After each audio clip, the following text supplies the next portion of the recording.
You need an expectorant. Loosen up that phlegm. Get it out of your body. That phlegm in your body.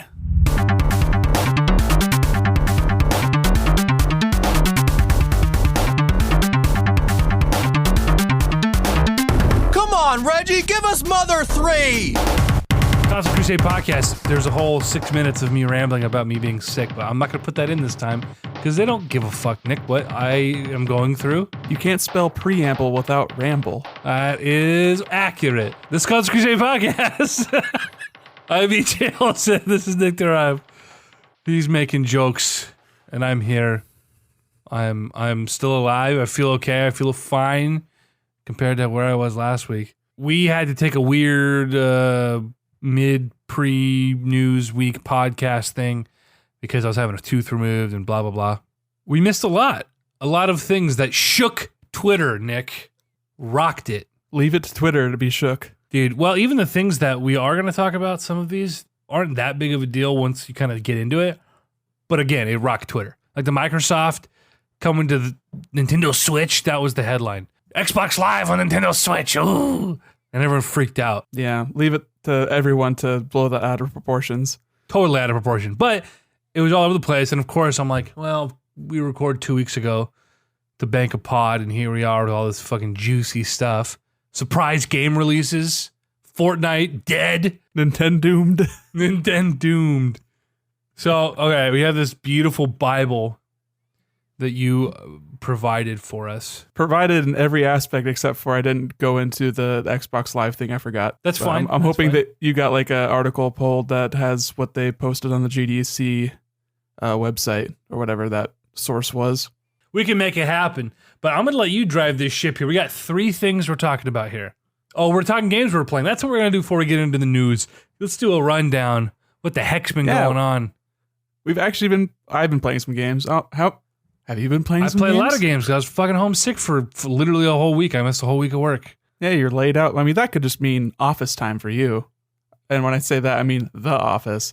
But what did you play? Tell me first. Dude, okay. Well, you inspired me to get Wargroove. You were like, I've been playing Wargroove. I said, how'd you like it? And you're like, oh, it's nice.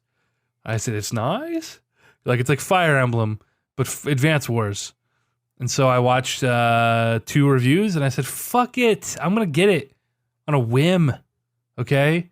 Like I say, I take a recommendation, and then I do thorough research. On a whim, okay? Not even thinking about it. That's about as whimsical as you get. That's true. I have to verify my whims before I act upon them. But yeah, Wargroove, which we'll talk about in a sec. But other than that, just I played Splatoon, I played Kart, I played Smash Bros. Played a lot of Smash Bros. I played with Daniel every single day. Yo, he is legitimately getting to the point where he's fucking kicking my ass. And I'm now, we just talked about this, how I'll fuck with him. I used to fuck with him. Give him one, like just let, maybe accidentally fall off the edge a little early, give it to him. He's legitimately like, he's maining Ganon right now. Fucking just whooping me. And I think Ganon, I struggled against Ganon when all of us played this weekend. Like, I even beat your Yosh. That never happens. I was feeling good, and then just Andrew coming in with the slowest punch. I couldn't fucking get the timing right on the counter, and he just killed me. Ugh. But, I mean, you did leave while you were pretty ahead. You got a win on me. I think you beat Max, and then you lost to Andrew, and then the rooms kind of struggled, and then you're like, peace, I'm out. I got to get back to work, or whatever your excuse was. But had a good time. I was playing with those guys for a couple hours that day, and we had some little hiccups on the internet, but that could have just been Snowpocalypse 2019 or what have you. Man, y'all dodged a bullet. You guys went from like 14-inch prediction, 2 weeks of madness to 24 hours of madness. Yeah, a little bit longer than that. It was about 2 days where there was snow on the ground, but late Sunday got some rain and it just turned to slush. But before that, I had like 6 inches of snow on my car, and there were people struggling on Division, just sliding down the hill. It was pretty entertaining watching ladies trying to drive an SUV on the road just at a slight incline, and they just can't handle it. I'm like, well, I'm glad I'm not out there. I'm inside sitting next to a nice gas fireplace, chilling out playing Smash Bros with my bros on the web. Come on. There's nothing better than a snow day. I mean, 14 to 21 snow days consecutively, that's pretty tough, especially in a state where they declare emergency and shut down everything when it snows or ices. Yeah, just there's no infrastructure in place to handle that kind of weather in the Portland metro area in particular. But you're always dealing with these fucking assholes who are like, oh, people can't drive in the snow, blah, blah, blah. And they're the ones causing trouble on the roads because they're cocky assholes. Yeah. And we have different kinds of snow out in the West as opposed to the Midwest where it gets hit and it's like 0 degrees out. So the snow's really dry. Right. But we get like the snow melts a little bit, then it freezes overnight and turns into ice on top of snow on top of ice. And it just becomes a nightmare. Right. It's super dangerous. And we dodged that bullet down in Eugene. And you guys, I don't know what happened. The storm just moved on through. Man, I stocked up. I was charging external batteries. Went to the grocery store amidst my fever. Right, like I said, made sure all my devices were charged so I could still fucking play shit when inevitably we lost power. I was prepared. I was like, dude, it's going down. Had my 3DS ready to go. That's how you knew the storm was a coming, dude. Like if it snows, I'm finally playing Fire Emblem Fates. Yeah, right. But alas, it was not in my fate. Oh, nice. Because we missed the snow. But Wargroove. Oh yeah, Wargroove. Yeah, that's what we were getting to. Yeah, I've been following it for the past like 2 years now. When they first showed it, I think it was like that first Indies event in February 2017, and I was like, "Yes, this is what I want." And I waited and waited like everybody else. There were some people who got some hands on maybe around last year, but they'd been kind of holding off on a release window, sort of. And they finally just dropped it at the end of the month or the beginning of February. And I, of course, bought it up real quick. And it's really hard, for one. Yeah. And it's a bit arcane, and it doesn't really communicate very well to you what the conditions are Right. for getting different ranks. Because, of course, you want a 3-star everything. But after 2 acts, I'm scraping by with 1 stars. I'm like, I don't want to spend another 50 minutes trying to go for a 3-star. I quickly got over that. For context, Wargroove is, again, Fire Emblem meets Advanced Wars. Primarily Advanced Wars. I mean, the only thing Fire Emblem-y about it is that it's sort of in a medieval setting. But beyond that, it's troops that you're creating and spending money on creating. There's no RPG elements, like, at all. It's just your hit points versus their hit points. And very minor sort of certain troops doing better against other troops. Like, it's not quite as simple as a weapon triangle as they have in Fire Emblem. But it's also... you're not like leveling up your characters or anything. There's no progression in that aspect. Yeah, you're right when you say it's super difficult. And I played the first act and I said, it's not so bad. Like, there's a lot to learn. And I feel like every level, there are new troops and there are different wind conditions. And, I played one in Act 2 where it's like, now there's fog and I'm having to send out certain troops so I can see the map. And it's like...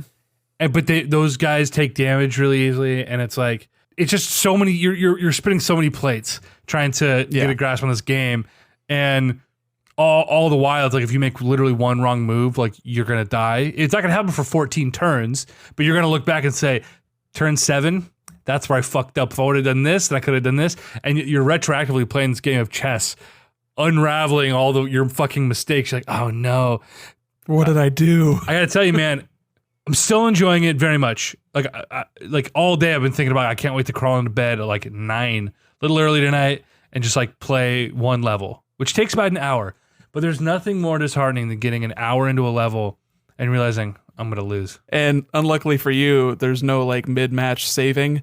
Like you can back out of a match and like exit to your home screen and go back to it later, but you can't like save state, basically. You can't save scum. Yeah.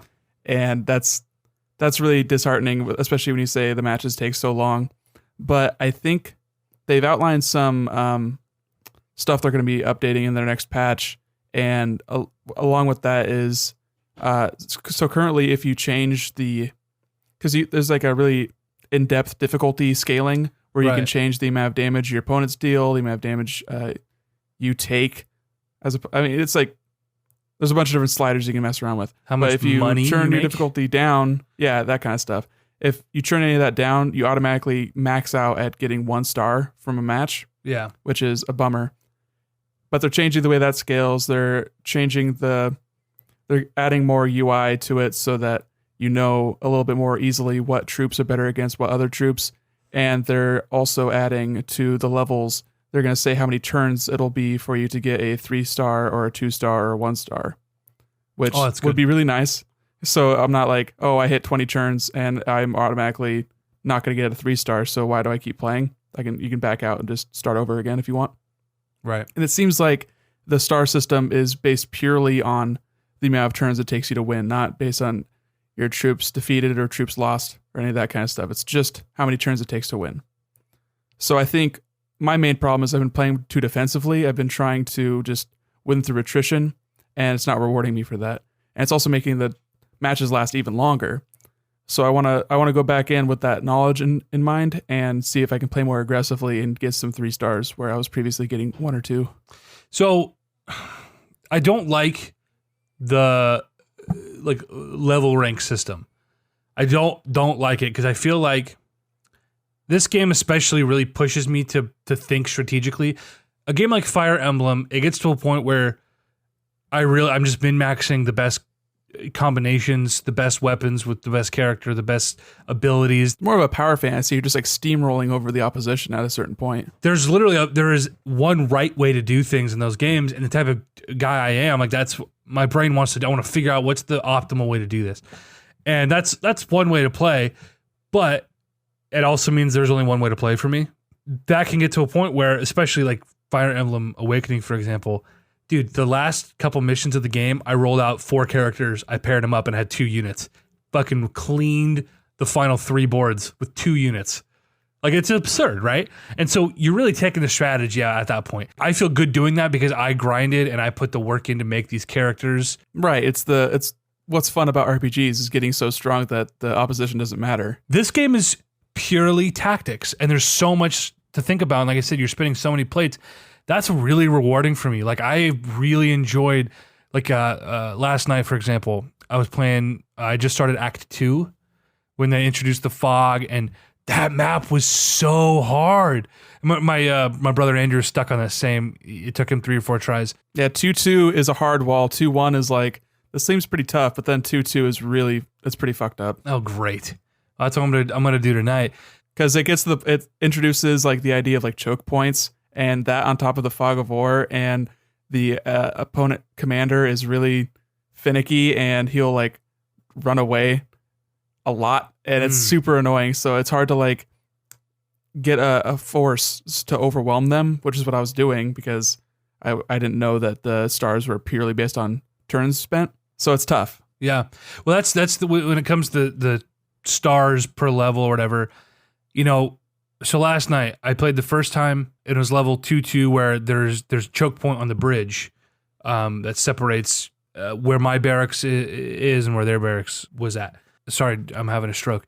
And I get my commander caught there. He just gets completely surrounded. All however many tiles, I don't know, 9 tiles, 12 tiles, whatever. He's dead as fuck. There's literally nothing I can do. I'm like, well, not going to do that again. And your commander is so strong. It's basically like a queen in chess where they will like one-shot all your opponents' like troops pretty much. But then if you push too far, especially at the fog of war, you don't know where their guys are at, and suddenly you're just surrounded, then it becomes really easy to overextend. Yeah. No, exactly. The second time I got snuck up on from the back. I was like, shit. So I was like, okay, so next time I'm going to keep my commander protected in the middle. My goal is just is to spawn more units. So I was like, all right, those are my 2 goals. And then I'm going to wait till I clear out the entire back line before I push forward. Boom. I did that. I was playing strategically. And then I was really like, I set my troops out 1, 2, 3 spread across the map. And I have little pockets of guys, and I can start funneling in from the outside, get all their hidden troops and push in onto their barracks. And I felt really satisfied, kind of like, all right, I lost once, I learned, I lost again, I learned, and now I'm formulating like my perfect battle plan, right?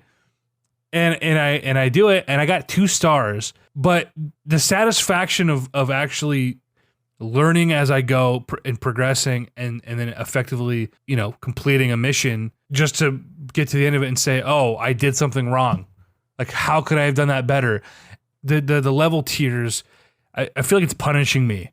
So there is one way to do it still.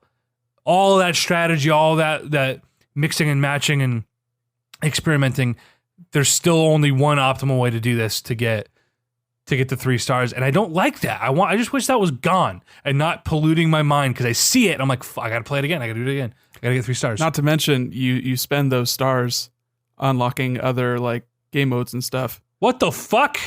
That's stupid. I didn't know that. You earn stars also from the other game. Well, I actually don't know how what you spend them on. You spend them on stuff. I know that. And I know there's a secret ending with like an extra level if you get enough stars, but you get stars from the other modes, like the arcade mode and the challenge mode.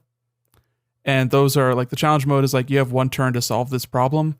And the arcade mode is like, here's 5 maps in a row. Right. And they seem like they're pretty cool and fleshed out based on like certain commanders. My main problems with the campaign is that it does weird stuff where I think in the first level of Act 2, you're moving up, you're introduced to the Fog of War, you're moving up, and then suddenly they're like, oh, we're just going to spawn some units on the south side of the map that you just left. Yeah. You're like, well, they didn't tell me that was going to happen halfway through this match. Now I'm unprepared completely and I have to double back. Whereas, so that basically just means, okay, so you have to play, you either restart right there or you play it through, see how it happens, or you just have to play that level twice because you're not going to get 3 stars in your first time because you're going to get your barracks wiped out or one of your villages wiped out, which cuts your income, and you need that to keep producing troops. Right. Because you're up against an enemy that's also producing income and also producing troops. And that could be like really hard to push that attrition to take their villages because this is a big mess. That's kind of tough. That's my main like issue with the campaign. But as far as like story is like fun and cute, whatever, introducing different characters. I am interested to try out some like multiplayer, do some like 1v1s to see how that plays out. Because one of the, I think it was the arcade or one of the side challenges on the campaign was pretty much a 1v1 where you have a set amount of troops, there's no villages, there's no barracks, and you're just like, well, how do I beat them? And it's more like chess that way, and that's kind of interesting, and I want to try that against other people, more of like a PvP kind of scenario. And they have their online system, they have it where you guys can sit there as playing against each other, or you can play, and then you can just shut the game off, go to work, and come back, and then do your turn. And so you can play a game over the course of several days without having to like keep your game, open on the map we're playing with a live connection to each other. Not to mention there's crossplay, there's custom map creation, there's custom campaigns that people can create, including a fully fledged like cutscene editor with like text box and all that. Like, it's super full featured for a $20 like indie game. Really cool. I really want to see what happens with this game as they keep updating it and patching it and improving the kind of minor quality of life issues that I have. Right. And well, it's interesting because you see an indie developer put out a game like this, and it's an instant success. They made their development budget back in like 3 days or something. Big indie, like Chucklefish, they made, Starbound, and they published a lot of games, like they published Stardew Valley. Yeah. But it's cool to see, and I hope that this sends a message to developers that we want games like this. These kind of games do well. Obviously, you're not going to make a AAA turn-based strategy game with some hand-drawn pixel art. You're not going to do that, right? Yeah. But there's a place in the market for this, and we don't need, we don't want to wait, every 6 years before we get something cool like this. Well, I mean, and when's the last time Advance Wars? When was the last game of that franchise? Days of Ruin on the DS. I think that was 2010. It's almost a decade ago. Yeah. Intelligent Systems just been busy making Fire Emblem and bad Paper Marios. Somehow we always come back to Paper Mario on this podcast. You know how disheartening that is? The albatross around our neck. Well, you know what we haven't been playing, Nick, but the rest of the world has been? I think I know. I think you know. And if you're listening, you probably know. Fucking Respawn dropped a Battle Royale game. Out of nowhere. Literally, they're like, Titanfall 3 is dead, play this. And it was just like that. The whole world was playing this. And I was like, oh, okay, yeah, sure, I'll do that. It's free. Fuck it. So Apex Legends, Respawn's answer to the Battle Royale craze. PUBG, Fortnite. Blackout. Yeah, the Call of Duty one. And then the one that we talked about last week that's totally dead. That wasn't a Battle Royale. Well, what was the other one that was... Well, we talked about hero shooters. We talked about Battleborn and maybe Lawbreakers. Is that what we're talking but about? there was also the Cliffy B one that was Radical Heights that had like bikes and stuff in it. Oh, okay. And then Paladins has a Battle Royale also called Realm Royale. So totally the next big thing in gaming, obviously. And we're sitting here thinking and saying to ourselves, when's this going to die? Has to be soon, right? Yeah. Fortnite's kind of on a downturn. People were kind of unhappy with a couple of the things they've done recently. There's sort of a Fortnite fatigue. And then boom, this game comes out and it's, the most... Read some of these numbers. Some of these record-setting numbers for this game in the first week. It dropped last Monday, and within 8 hours, it reached 1 million players. And then within 24 hours, it reached 2.5 million players. Then within 3 days, it hit 10 million players. And as of maybe 4 hours ago, Vince Zampella, the head of Respawn, tweeted out that they are now 25 million players deep. That's insane. Yeah, I'd say that's a pretty quick growth. So I got to tell you, when this was announced, I saw Jason Schreier, I think it was Jason Schreier tweeting initially about how, because this was a totally surprise release, they're like, hey, Titanfall's not happening. By the way, here's this game. Okay. And Jason Schreier was like, that's weird because I definitely saw Titanfall 3 being developed with my own eyeballs. And I was fucking pissed. I was like, here we go. Fucking EA shooting another developer in the goddamn foot. You know, this team's been working on this game. Titanfall 2 was so great. It had such a great single player, building off of what people loved about the first one in their multiplayer. And they shot themselves in the foot with that game. It sold like shit. And now we're not getting to Titanfall 3 because EA does not know how to fucking manage anything that they're doing. And so it's kind of pissed me off. But at the same time, it's like, well, now look at Respawn. Not to mention the quotes coming from Respawn totally belie that assumed sort of state that you kind of think that EA is the one ruining this. They're the ones that, you know, quote unquote, killed Titanfall 2 or killed the prospect of Titanfall 3. Right. Where Drew McCoy, the lead producer, let me read this whole quote because this is like a lot of ballsy stuff coming from someone who's owned by EA. To try and convince a skeptical audience for months with trailers and hands-on articles, we're just like, let the game speak for itself. It's the most powerful antidote to potential problems. We're doing a free-to-play game with essentially loot boxes after we were bought by EA, and it's not Titanfall 3.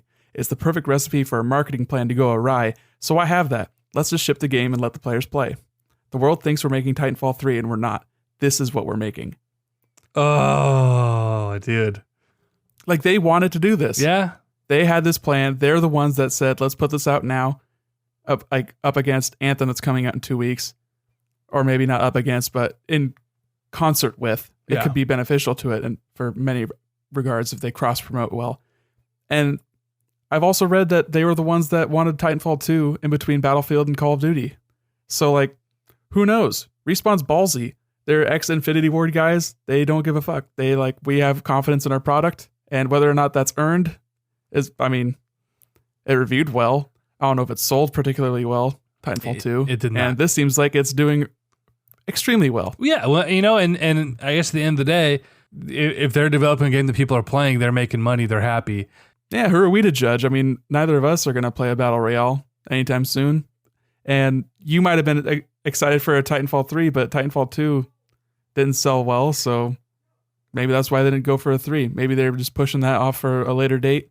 They also had some talk about they had their engine based on the Source engine, and that was starting to look outdated, so they didn't want to keep pushing toward that, especially with next-gen consoles coming out soon. I'm sure they want to tweak their engine more and get some tech upgrades before they try to put out a polished AAA $60 game. Yeah. And I think just dropping this game like they did, and that quote's pretty telling, but I think that totally worked. If they had announced this game 6 or 12 months ago and let it ride, hey, here's some development footage, come play it at E3, come play it at fucking PAX or what the fuck ever, and then would have been received as well as Diablo Immortal, probably. Yeah, it would have been like, totally great. panned. EA making Respawn make a free-to-play Battle Royale game. That checks all the boxes. Right. Instead, they said, fuck it, we released it, took the world by storm, people are liking it, and people are liking it more than the alternatives. It's doing something supposedly unique. I don't know anything about the game itself. I know that it includes or incorporates the verticality that you got in your mechs in Titanfall. So it builds on kind of what they were doing well in those games. Yeah, but without the abilities, like there's no wall running or double jumps, but each of the individual legends, as they call them, it's not heroes like Overwatch, it's legends. Legends. But they all have, specific ultimate powers and special abilities that have a cooldown, so they all feel somewhat unique, and they're kind of playing to both of those sort of benefits from like Overwatch, and then stuff like, the tricking map that every Battle Royale has. And I've read that they have kind of cool systems in play where, so you're forced to be in a squad of 3, and if you see like, oh, there's stuff over here, there's equipment over here, you can tag it, and it'll let your teammates know that you see something. without having to like rely on voice comms to communicate with your partners. I think there's some really cool ideas in there. Like, I can't think of the amount of times that I've been playing a multiplayer shooter with my boys and I see something. I'm like, I wish I could communicate to them where this thing is. I just have to describe the area, and I don't play this game enough to be like, it's over by box. What box? It's like, well, I'm dumb. It's over by me. I don't know where I am, but it's near me. So having that kind of system in play is pretty interesting. Yeah. This is just as an aside. The voice chat app, or the voice chat, the SDK for that's built into like Fortnite and stuff. Yeah. Is being released on Switch. It's adding ability to work on Switch. It's just a middleware kind of thing. Okay, so I don't know why what you're just saying totally reminded me of that. That's not on our list here, but yeah. Anyway, yeah, no, I don't know about this Apex Legends thing, man. It's the next thing as far as what it means for Anthem. That's about to drop, and Anthem's already had all of its own issues. I have a feeling Anthem's going to be a total and complete failure, and then in 6 months or 12 months, it's either going to do what Destiny did, which is fix itself and become a game worth playing and people are going to play it, or they're going to just shoehorn their another crappy battle royale onto the Anthem mechanics. And there's not even standard PvP on Anthem, so I doubt that they would do that. They're going to have to pick up the scraps in some form or another. So I don't know. Who knows what that looks like? I mean, I think it's sort of par for the course for a games of service PvE game to launch and sort of come out to little fanfare and then sort of grow and fix itself over 6 months to a year. That's kind of what Destiny 1 did. It's what Destiny 2 did. It's what Division did. It's what all these like loot shooters do. Fucking No Man's Sky, bro. Well, yeah, No Man's Sky, known loot shooter. No, but that's the formula. Apparently that game's really worth playing. It's probably really way more worth playing than it was before. But I mean, going from 0 to 1 is like a huge improvement. Wow. Oh, ye of little faith. Going from 0 to 1. Okay. Have you played like Fortnite or anything? Yeah, I play Fortnite. I probably put like 5 or 10 hours into it. I feel like I need to give one of these games a try just to say I did. Like, I feel like the old man. This isn't like the games I had in my day. Battle Royale, what is this? Yeah, I mean, a lot of them are free to play, so all you're wasting is bandwidth. Go ahead, download Apex Legends on PS4, give it a try. I did download Fortnite on Switch a while ago. I haven't played it yet. Dude, okay, you know what's so funny to me? I got to read this text message because I don't know who it came from. I was sitting at work today. It's from a Portland area code. Not a lot of punctuation. So I got a hey, comma, so, a lot of O's, okay? Have you heard of Apex Legends? Long story short, it's like Overwatch mixed with PUBG, and well, all my friends play PS4, and it's not crossplay yet. You were literally the only person I know who plays PC and was wondering if you could play with me. I have no fucking clue who that is. Who the fuck do I know who doesn't have anything but a PC and would be asking me to play this fucking game with them? I literally don't have a goddamn clue. I haven't responded. I don't know. It's just like what a weird Hey, so yeah, motherfucker, I've heard of Apex Legends, and no, I'm not gonna play with you. Yes, I have Twitter, and no, I don't like it. I don't even care anymore. I'm hating with this Microsoft thing, this Xbox Live nonsense. You saw this, and the truth isn't as sensationalized as the headlines made it seem. Yeah, I mean, everyone just sees the words Xbox and Nintendo in the same sentence, and then they start getting their panties in a twist. So Microsoft's working on this service that's going to... Not even a service, just a SDK. An XDK. Oh yeah. XDK, cross-development. You get it? Wow. XDK. Xbox gonna give it to you. What? God damn it, stop.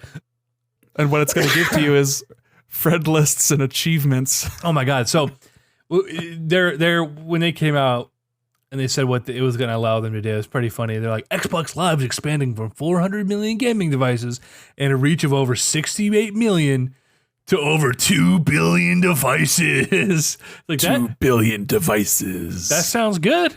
2 billion devices. It's a lot of devices, dude. A lot of people. So people immediately thought, oh my God, you can buy Xbox games on a fucking Switch or on iOS or whatever. No. Ori Switch when? I know, right? Cuphead Switch when? Honestly, though. Rare replay Switch when? Well, that's what people are jumping to. Seriously, but it has nothing to do with that. No. It's going to allow developers who choose to do it. And I don't know how this works. Again, how does Nintendo allow games that have been developed using this new XDK? Like, is there going to be... I doubt Nintendo would do that to Microsoft because they've been playing buddy, but it's like... I mean, it's the equivalent to... It's middleware. It's like how you can chat with people on Fortnite on your Switch with other people that are on PS4 or PC. I mean, it's just like if you own a game that is also an Xbox and having crossplay with it, then you can use your Xbox like friend list to team up with them, or to get achievements for Rocket League on your Switch for your Xbox Live account if you log into it. It's as simple as that. It's exciting. Why? It's exciting so you can get achievements? Who gives a shit? No, just the idea of, and partially it's exciting because Nintendo's ecosystem sucks ass. And here we are 10 years or more since Microsoft, or 10 years, I think, since Microsoft completely revolutionized online gaming and the online marketplace and the online ecosystem. And here they are 10 years later bringing it to Nintendo. And Nintendo still hasn't copied that. And so Microsoft's like, fuck it, we're going to bring it to you. I like this idea because, quite frankly, PS4 is my main console. And if Sony can manage to not fuck things up going into the next gen, I'm going to stick with Sony. I'm not a trophy hunter. I'm not going to go out looking to platinum this or that. Spider-Man was kind of a special exception. And Spyro kind of got that bug because collectathon platformer, that's just the nature of the beast. Comfort food. I would love to be able to just finish that game on Switch this summer, but still get my achievements on PS4. And so Microsoft opening this door, inevitably Sony would follow suit. I feel like at some point. What would benefit Sony for this? Microsoft's doing it because they want to be on everything. Sony just wants to be on Sony. They've shown that, like, with every move they've made, they're just like, oh, I guess we'll let crossplay happen with some games. It's a beta, but we do the crossplay best. Okay, Trump. Like, seriously, like that's their stance on it. They're not budging very much with that. Also, Microsoft is like, they're a software company, and they've been doing stuff like this on PC for years and years. Maybe not always the best, and having like weird flubs like games on Microsoft or whatever that was. But like, you can run Office Suite on Apple computers. What can you run that's owned by Apple on a Microsoft computer? Just iTunes. Right. That's it. Well, it's a consumer-friendly move. I like it. Most gamers are not a single console or a single ecosystem household, right? And so for me, being like, yeah, there's utility in it. Would I pay for that right? No, not that worth it to me. But if it's there, I will gladly utilize it, and I like the sound of it. This is only going to affect you if this is, it's an SDK, so it's for developers. And if developers want to use it, then you'll see it used. Right. But it's not like you're going to see a Microsoft Live or Xbox Live app on your Switch. Like that doesn't make sense. That wouldn't be useful in any way. It's only like if Minecraft... Well, I mean, even now, you have to log into your Microsoft credentials on Minecraft just so you can join other people's worlds with like the newer update. So Minecraft is like the test bed for that in a lot of ways. What if you could, or what if they will eventually roll out an XBLA like on other platforms? I mean, think about it. They got to swallow some pride and eat some crow, but boom, you just opened up to another 110, 120 million consoles you can sell your games on. That's a different proposition because that's Xbox working with the opposing platform holders. Yeah. As opposed to this is just Microsoft working with developers. Sure. That happen to be working with other platform holders. Well, speaking of Nintendo Switch and their online. I had a great segue I was rolling into, and then you hit me with that generic ass speaking of. I was rolling right into it, man. And you hit me with the speaking of. Just ripping it out, man. Just ripping it out. Why you gotta blow up my spot like this, man? Why you gotta blow me up like this? I'm trying to be helpful. I'm trying to. My only contribution was the segue, and you took it from me. All right, so speaking of Nintendo Switch Online. Sorry. Really busting my balls. Okay. Give it to me. Well, you didn't even want to talk about this, so I have to like drag you into it. Because we got financial reports, and along with that came investor Q&A. And I think this is probably the most interesting one that came up during that Q&A. Right. Was someone asking about Nintendo Switch Online. The Nintendo Switch Online service is off to a great start, but what do you plan to offer members going forward? and this is very, very relevant to what we were talking about a few weeks ago with SNES games. And they replied, a growing percentage now opting for shorter plans like the 1-month membership. Last year, we reported that over half were opting for a 12-month family or individual membership. We are currently planning ways to boost the appeal of the service on a yearly basis. I'm wondering if this means that what I suspected, that they're going to like just trek through, go through with the NES for a full year before they add anything worthwhile after that, or if they're going to do things quicker, or what? Because we've already seen like the SNES game titles in the data for the Nintendo Switch Online app. Right. And we've seen code names for different emulators, and that's just up to speculation what those are for. I mean, for all we know, they could be Mega Drive and frickin' Genesis. Just crap we don't actually need or want. This is interesting to me. I don't know how to decipher this because the other two companies charge $60 a year for the right to play their games online. You get the Xbox Gold, you get the PlayStation PS Plus, the free games. Yeah, free games that you don't actually want. 9 times out of 10, they're all just crap. They gave them all the good ones away fucking 4 years ago. But that's there. And then obviously the cloud saves and the this and that. But it's not really that great of a value proposition. What you are getting for that $60 is you know that you're getting a quality ecosystem and a good network and a team that is keeping this alive and running well. So that money is going where it should go. It's maintaining this ecosystem and making it worth our time. Nintendo, this is so interesting because Nintendo's charging a third of what the competitors are, and they're offering their free games. I think it's a totally unconventional way of doing things, but I think there's probably more value there in like, hey, just give us a ton of retro games for a Nintendo gamer. But then obviously on a dollar proposition, I think that because they've shown that they value their NES games at about $5 a pop, and it's a growing library, so you've got like access to like 30 games at this point, right? So just the pure dollar value, it's decent. But people are still not totally on board for this. They're opting for shorter subscription plans, and which is just so weird because again, $20 for a year is just nothing, right? Yeah, and I think for a month it's what, like $4. And so maybe it's just that smaller number of people see and they say, I'd rather pay $4 a month than $20 now. You know, maybe that's what it is. Right. Just try it out, see what it's like. And a lot of people jumping on for Smash Bros. And getting their first Switch and getting Mario Kart and wanting to play online, check that out too. And so is it just a different kind of gamer that is investing in this ecosystem? Or is it people are realizing, hey, you're like charging me for something I never had to pay for before on any platform, and you're doing it really awfully. Like, not only are your developers not implementing online the way they should, you know, for example, Splatoon this weekend, how many times did, you know, there's 6 or 7 of us trying to get into a goddamn room together. You know how long that took? It took like 40 minutes before we all ended up in the same lobby. And you know what happened after the first match, Nick? Multiplayer maps have been updated. We all get kicked out of the fucking lobby so they can roll over the maps. And then it took 2 more turns took 2 more turns of me waiting to get into the lobby again with people. And I said, fuck this. I'm done. I'm turning it off. I'm not playing. That's fucking bullshit. Yeah, they really need to make sure their first party offerings are like prime examples of the best possible, you know, time that you could have with it, but they have not shown that to be their strong suit in their first parties. So and it's really mixed because your Splatoon offerings are different than your ARMS offering, different from Mario Kart, different from Smash Bros. It's all different sort of implementation and all. I mean, it has to be because, you know, Mario Kart is a 12-person game and Splatoon's an 8-person game and Smash Bros is a 2 to 4-person game and ARMS is a 1v1 or sometimes 2v2 or sometimes, you know, it's all like random, but they should all be good because Nintendo has to show, hey, this is worth paying for. And if you're going to have a bad time with the game, you're going to blame the service, even though they're not really that related.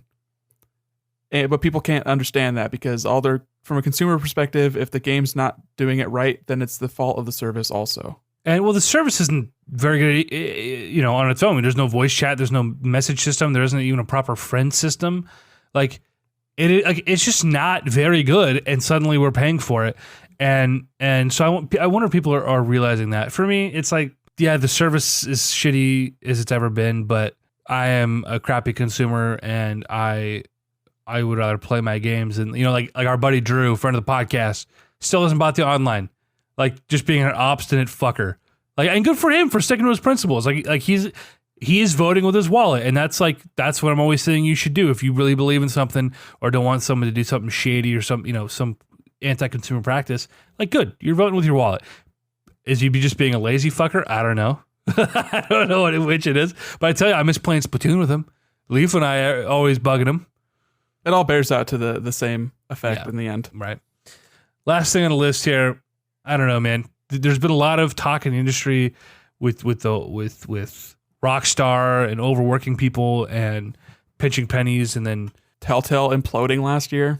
Obviously, but who was it? The guy who got some crazy guy is the guy from, help me out here, soccer, was it EA? The fucking tall weird robot man who got like $100 million in like incentives and perks and shit or something. Yeah, that was the big EA man. Yeah, the big EA robot.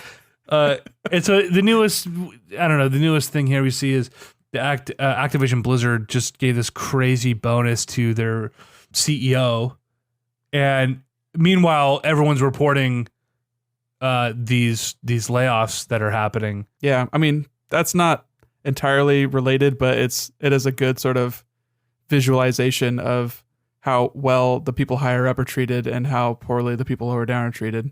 Right, and there's a lot of talk of like game developers unionizing, and that's a whole nother mess. Yeah, whether or not that would even work, especially with how international these companies are, they can get really messy. It'd be really tough. But tell me about this. The layoffs were announced, and their shares have plummeted. Sorry, it's been leaked basically. So people on the inside know that this is happening. So Activision-Blizzard, they're going to be laying off probably in the number like hundreds of people, multiple hundreds, and they employ over 9,800 people as of 2017. But it seems like they're trying to restructure. They've been doing a lot of restructuring with their higher ups and their CEOs, CFOs, all that kind of stuff. One of the co-founders of Blizzard just stepped out last year, and he's fully leaving the company as of April. And Activision, they just having a bad time. I mean, they just lost Bungie, like what, 3 weeks ago now? Did they lose Bungie, or they cut them loose because they weren't worth the headache anymore? I mean, either way, that was a guaranteed profit year over year, and it's just like they're reevaluating. It seems like on the inside, right? They're going to be they're doing their investor call tomorrow, and that's like sort of the impetus behind their layoffs. It seems like. And this isn't just Activision; it's all the big AAA companies. You know, EA, Ubisoft, and Take-Two are also their shares have been just dropping and dropping. I shared some numbers like so. Activision, they're at their peak in September. I think that was right after BlizzCon when they announced Diablo, which fans reacted poorly to that, but investors knew that okay, we're going to get big bucks from China. But their shares were at $83. In September, and they're now currently at $40, which is a big difference. That's real bad.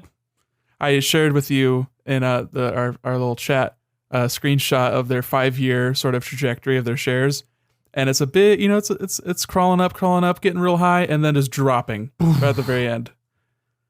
I mean, there's a nice steady crawl. I mean, from the last 4 years, and then it just plummets. Ever since I'd say Overwatch came out in early 2016. They had just been going up and up. And it was similar with EA and Ubisoft. They've all had sort of similar trajectories. And I am not an investor or an analyst or an accountant or, any kind of money person, but I see their shares drop off so hard. I'm like, damn, dude, that's got to hurt for them. And they got to be feeling that squeeze. They're riding high, and now they got to trim the fat and reevaluate what they're doing to make money, because they've just been riding on Call of Duty year over year, and like what's Blizzard put out since 2016? Nothing. It was just Overwatch. I was reading through what you wrote here earlier, and I'm thinking to myself, like, is this just the vicious cycle of being a game developer and publisher? Like, they were riding high that for 4 years. They put out hit after hit after hit. From Overwatch to Hearthstone to God, what was their MOBA? Heroes was not a hit. It did well. It was on ESPN, bro. I mean, they paid for it to be on ESPN. Well, what did they make off of that? Fair. I mean, you're seeing what they're spending, not what they're making. Yeah. And they just stopped spending on it. So clearly they weren't making enough. They're printing money though, essentially. And now we see them going to a little bit of a slump because they're not riding those highs anymore. Again, 4 years. I mean, Overwatch is fucking 4 years ago. You know?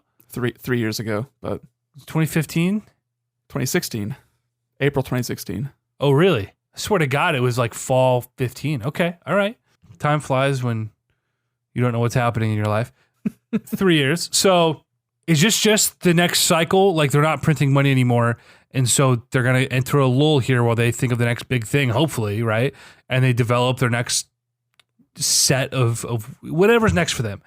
And you look at this and say, like, why wasn't there better planning? Like, why wasn't there like a staggered, like, and I don't know how it all works, but you almost feel like you guys had 4 years of printing money. You guys you don't know what's next? You didn't figure this out? It seems like Activision-Blizzard had a very interesting sort of duality to them where Activision was relying heavily on yearly franchises, whether it was Guitar Hero, which fizzled out from under them, or Tony Hawk, which fizzled out from under them. And now they're left with Call of Duty, but still making the most money every year. And then Blizzard was like the biggest art house developer, basically, where they can take infinite time to make what they want and they'll succeed. I mean, they're at like Rockstar levels where it's just like, well, we'll make a game every 5 years, but you people will eat it up and it'll have a super long tail. And it seems like Activision's like starting to move in a little bit and start having a little bit more control over how Blizzard runs things. And they're trying to push Blizzard to be like, hey, you haven't put a game out in 3 years and we are hurting. We need you to put out games too. Right. Did you see that Activision's having to refund a bunch of Guitar Hero Live purchases? Yeah. In full? Yeah, I saved that picture. I was going to share it with you too, but man, funny. what a whew. Over That's funny. False advertising, and they're shutting their service down and screwing everyone over who the few people who bought the game. All part of their end user license agreement where it's like, hey, we're going to support this service for X amount of years, and they cut that out short, so they got to do some refunds. Oh, man. So sucks for those 5 people that bought Guitar Hero Live. You know, it's funny because you said, oh, Guitar Hero got yanked and Tony Hawk got yanked. And you know, how tough is it to just... They were riding so high on those things. Those were super huge franchises. I mean, Rock Band was huge too. Oh, yeah. But like, ubiquitous. How hard is it to just make, like, why was Tony Hawk 5 a fucking abortion? That game was wretched. Why? There's no reason for it to be bad. We have a template. How do we make a good game? Okay, now you put some good music in and Tony Hawk. Boom. Why was that game shit? Why was it a glitchy, buggy mess with shitty fucking physics and bad graphics? They tried to add too much. They didn't think that they could rely on the old formula. Oh, man. I mean, Skate did it. Although we haven't had a Skate game in fucking forever, so... Yeah, good example there. That was at least a franchise that did really well, and they just never did another one. At least, like, Tony Hawk was like... How well did it do? Okay. Not well enough to keep making them. Let me find out. Let me pull it up. And even if it did well by your standards, that doesn't mean it did well by EA standards. We don't know how much money they spent on it and whether that studio is still active or who were the key people in that studio if they left. Like, there's so many moving parts of those things we don't know.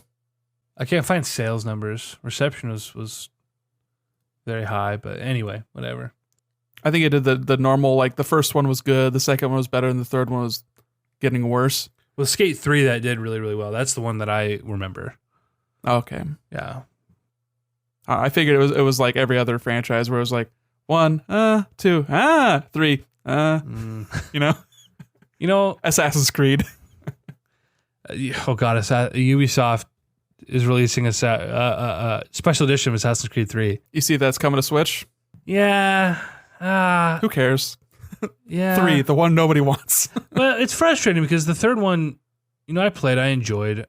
The game came out at a weird time because they were coming off of Ezio, who's the most charismatic hero. Could you remind me really quick what the third of the trilogy was for Ezio? Because I can only think of 2 in Brotherhood. Revelations. Okay. I pick all this crap up just through osmosis, and I hate it. I don't want this knowledge. I don't need it. Curse of knowledge. I don't need it. It's worthless to me. I liked Assassin's Creed 2 quite a bit. The setting was great. And then you get American Revolution, which you'd think would be kind of a really cool setting to explore.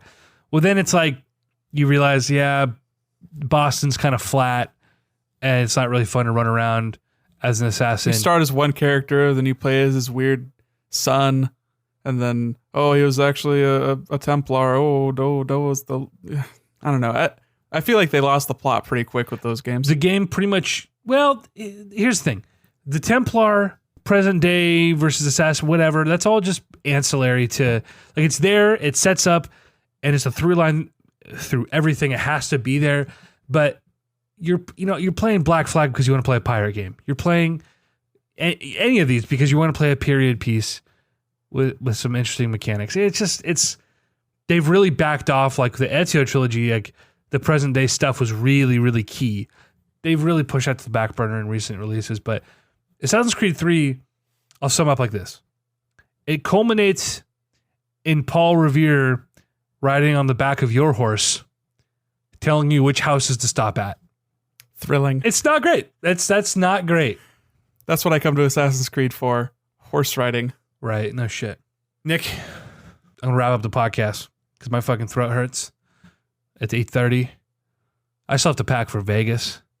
Can I ask you a quick question Please before do. we wrap it up? Please do. Nintendo said it is preparing at least one unannounced Switch title for fiscal year 2019.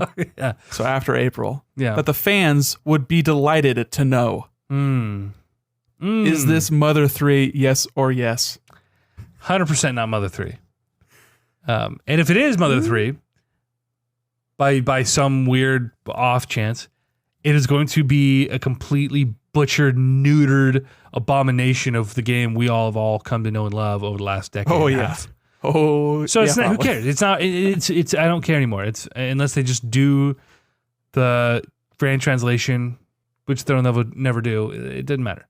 Didn't matter. So EJ, as a Nintendo fan, what would you be delighted to know? Delighted? Delighted. What would delight you? Something that I don't already know. You're getting Fire Emblem, you're getting Animal Crossing. Those are like your top two. You're getting Pokemon. That's definitely in the top three. What would delight you? What would delight me? We've had Mario, we've had Zelda, we've had Smash and Kart. You're not a Pikmin guy. I'm not. I mean, I But like the Pikmin first delight Pikmin. fans? I don't know. Pikmin is not a good seller. It's not necessarily a fan favorite. It's a Miyamoto favorite, and he matters. Yeah, but It's like his baby. Pikmin 4 would not move the needle for anybody. The last sort of heavy hitter that they have held close to the vest is Mario Maker. You know, like that's the last remaining heavy hitter. 3D World's a heavy hitter. 3D World is a great That would game. delight you. That would delight me. Yes, I would love that. But you know, these Wii U ports are inevitable. Like they're inevitable. They are coming. What about like a Super Luigi Odyssey? Sort of akin to how they made the new Super Luigi U, sort of weird spin-off, not exactly expansion, but kind of sequel sort of thing. $40 Luigi title where you're jumping around. Year of Luigi 2, baby. Let's go. Maybe. I mean, I would rather them do what they did with, like, say, Mario Galaxy, where we're going to take the assets and we're going to make something a little more refined and just make another game. It's what you would prefer, but would they do that in a 2-year turnaround? I don't know. I would be okay with that. But again, Mario Odyssey was, I've liked every other major release better than I like that game. Fine game, great. If that's what you're into, that's awesome. I guess it depends on what you mean by major release, but yeah, I'll give you that. Like, I like Zelda more. I like Smash more. I like the fucking port of Mario Kart more. I like Splatoon more. I liked... Well, Kirby? Fuck that game. That new Kirby game sucked. ARMS? Well, anyway, I digress. Okay. Mario Party? You're always doing that to me. I played a little bit of Mario Party, man. Fuck that game. I don't understand why people like Mario Party. You want to talk about Arcane? That's why people like Mario Party, because fuck that game. Oh, okay. It's sort of a self-loathing mixed with fucking over your friends simulator. If there's one thing I like doing, it's fucking over my friends. Oh, a little bit of a Freudian slip. Fuck that game and fuck this podcast. Nick, where can they find us? Do I have to mute myself? Yeah! Yeah, you do! So you leaning back. Oh, buddy. You can go to consolecrusade.com. You can follow me at Prestolbeth. You can follow are you EJ listening? At EJiggle. Go ahead and Can you email hear us me? feedback at consolecrusade.com. Find We have a Twitter account, Oh, this hurts also my throat so bad. console_crusade. We're not very active there, but if you give us a follow, maybe we'll start being active. We might even have a Facebook group, but I don't know. Just search Console Crusade. You might find some shit. And until next time, We're here for you, bud. We'll get through this. Hurt me.